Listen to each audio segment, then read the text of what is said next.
வணக்கம். இப்போ இந்த வீடியோ ப்ரெசன்டேஷனில் நம்ம எம்சிஎக்ஸ் நேச்சுரல் கேஸ் மார்க்கெட்டில் இன்றைக்கி எப்படி ட்ரேட் பண்ணலாம் அப்படின்றத பற்றி பார்க்குறதுக்கு முன்னாடி நேற்று மார்க்கெட்டில் என்ன நடந்தது, நம்ம என்ன எதிர்பார்த்தோம் அப்படின்றத பற்றி பார்க்கலாம்.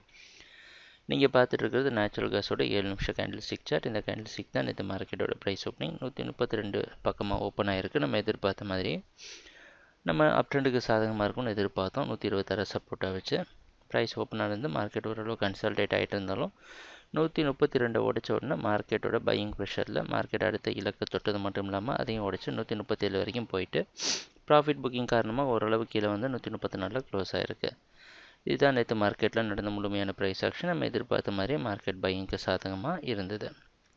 இன்றைக்கி மார்க்கெட்டோட ஓப்பனிங் 33 34 ஓப்பன் ஆகிறதுக்கு வாய்ப்பு இருக்கிற மாதிரி வெளிநாட்டில் இருக்கிற நைமெக்ஸ் மார்க்கெட் வச்சு பார்க்குறப்ப தெரியுது. அந்த அடிப்படையில் தொடர்ந்து மார்க்கெட் பையிங்க்கு சாதகமாக இருக்குன்னு எதிர்பார்க்கலாம்.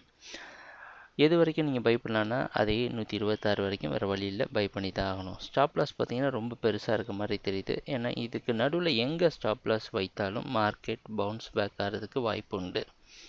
ரொம்ப கன்சர்வேட்டிவாக ட்ரேட் பண்ண நினைக்கிறவங்க 129 வரைக்கும் பை பண்ணிட்டு 28 ஸ்டாப் லாஸ் வச்சுக்கலாம்.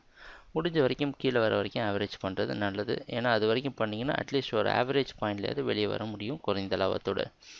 தொடர்ந்து மார்க்கெட் அப் ட்ரெண்டுக்கு சாதகமாக இருக்கும்னு எதிர்பார்க்குற அடுத்த டார்கெட் 140.6. ட்ரேடிங் நடக்கிறப்ப பார்ப்போம் என்னென்ன மாற்றங்கள் வருதுன்னு. எங்கள் வீடியோ ப்ரெசன்டேஷனை தொடர்ந்து பார்த்துட்டு வந்ததுக்கு மிக்க நன்றி, மகிழ்ச்சி, வணக்கம்.